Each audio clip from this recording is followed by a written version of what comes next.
Thank you very much, Michael. I was seated there and I was waiting to see who was coming up. It sounded like someone very exciting, then I realized it was going to be me. For those of you who may not be so familiar, I'm from Singapore, and Singapore is actually a very small country in Southeast Asia. It's so small that to us, Israel is a large country. We don't have domestic flights in Singapore. We just have one airport. It's also so small that it's quite common for people to have more than one job. I myself have 3 jobs. I'm the head of the Cybersecurity Agency in Singapore. I'm the Deputy Secretary for Technology in the Ministry of Defence, and I've just been appointed to be the Deputy Secretary for Special Projects in the Ministry of Defence, meaning that I will oversee cyber matters in the Ministry of Defence. So talk about a shortage of talent in the cyber arena in Singapore. Well, very good morning, Bokatov. I'm delighted to be here to talk about Singapore's experience in managing cybersecurity as we progress in the context of Singapore to a smart nation. This year, Singapore is celebrating its 50th anniversary of our independence. Over these 50 years, we have transformed ourselves from a third world backwater into a high-tech city-state. Singapore's ICT infrastructure is robust and reliable, and we have a very high internet penetration rate of over 80% since 2013. This has allowed us to leverage on IT for effective economic and social development. We also topped the 2015 Global Information and Technology Report, GITR, as the leader of global ICT revolution, and we were ranked 3rd in the 2014 UN e-government survey. So Smart Nation is our vision for the future. Smart Nation in Singapore entails using the information technology to its fullest to enable our people to achieve meaningful lives that are filled with exciting opportunities. From a social aspect, the building of a smart nation is a whole-of-nation journey that Singapore will be embarking on. It's not just about technology, but it's also about engaging our citizens to join in the process of improvement through increased collaboration and implementation of new smart ideas. Everyone has a part to play, and in our view, everyone needs to play a part. We need people to step forward, to contribute, and to spark bright ideas. But all this must be done in a safe and secure manner.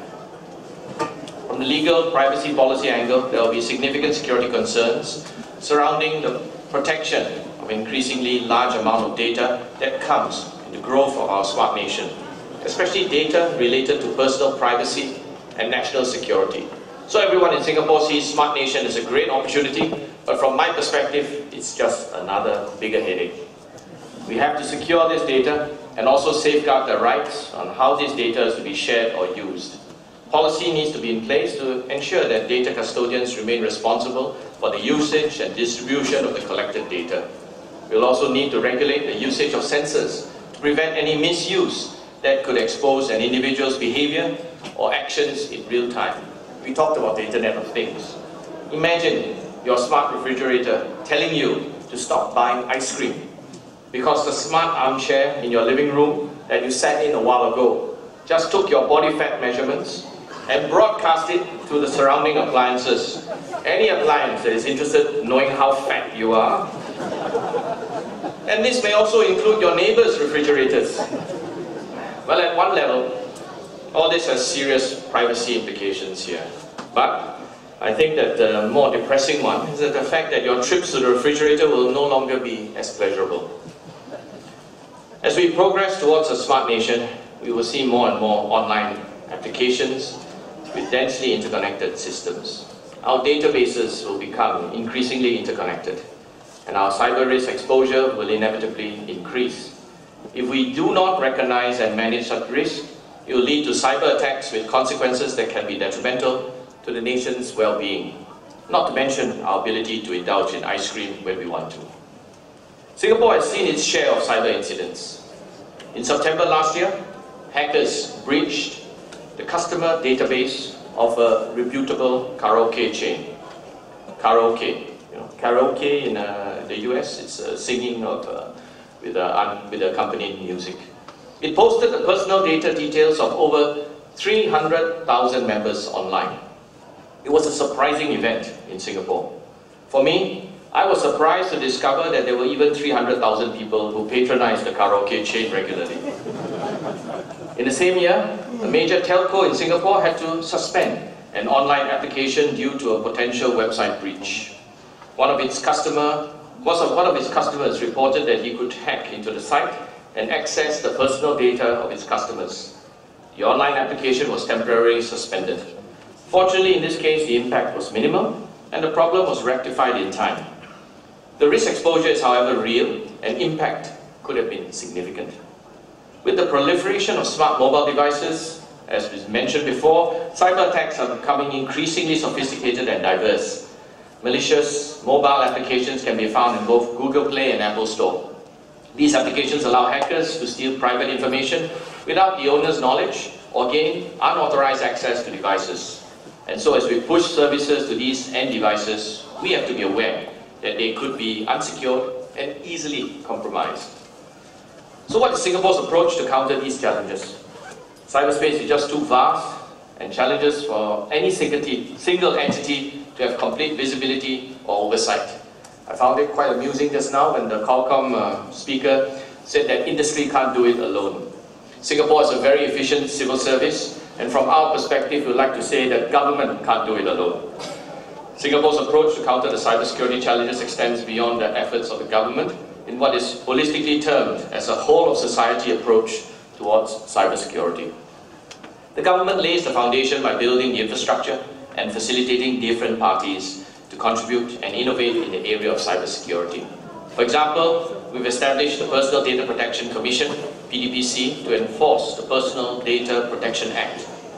PDPC also provides a suite of resources to help organizations implement data protection policies and practices. This includes guidelines on how to manage electronic personal data and data breaches. It also provides a legal advice scheme with the Law Society of Singapore and has developed e-learning programs to help organizations understand their obligations under the Personal Data Protection Act. In April this year, as Michael has mentioned, the Cybersecurity Agency, CSA, of Singapore was born. And I have the distinct honor of being appointed as the inaugural head or chief executive of that agency. CSA provides dedicated and centralized oversight of Singapore's national cybersecurity functions and focuses on engagement and partnership to ensure the holistic development of Singapore's cybersecurity landscape. Through the active engagement of both local and global cybersecurity thought leaders, CSA aims to set up a robust and sustainable cybersecurity ecosystem. In October of this year, we'll be organizing GovWare 2015, a conference which provides us with an excellent platform to bring together different cybersecurity experts in government, industry, and academia. So please mark this in your calendars, 2015 in Singapore in October. Academia plays a key role in the development of the research expertise and capabilities in cybersecurity for Singapore. Our National Research Foundation, NRF, has launched the National Cybersecurity R&D program last year. This program focuses on the development of cybersecurity R&D capabilities to meet national strategic security needs. A total of Singapore 130 million, or about US $100 million, will be available over 5 years to fund cybersecurity research in areas such as resilient systems, attack attributions, and threat detection. In our inaugural National Cybersecurity R&D grant call, a total of 7 projects were awarded with a grant totaling 34.5 million Singapore dollars. In March of this year, research at the Singapore University of Technology and Design launched the Secure Water Treatment SWOT testbed. With this testbed, researchers can now conduct experiments to conduct infrastructure design and better assess our effectiveness against cyber and physical attacks. Besides cybersecurity R&D capability development, academia is also crucial in the growth and the strengthening of our cybersecurity workforce. Our institutes of higher learning provide continuous training and skill development through a wide range of cybersecurity training programs designed for individuals at both entry and at professional levels. And industry, of course, is an important contributor to our efforts in countering cybersecurity challenges. It's crucial for us to partner with leading industry players to enhance our cyber capability development and widen our cyber defense mechanisms. For instance, FireEye Asia Pacific Center for Excellence, in collaboration with the Infocom Development Authority of Singapore, provides manpower training programs at the expert level skills in the area of cyber threat intelligence. The collaboration also covers the development of the next generation cybersecurity solutions on its application programs and interface platforms. So in Singapore, we don't see cybersecurity as a drag on innovation.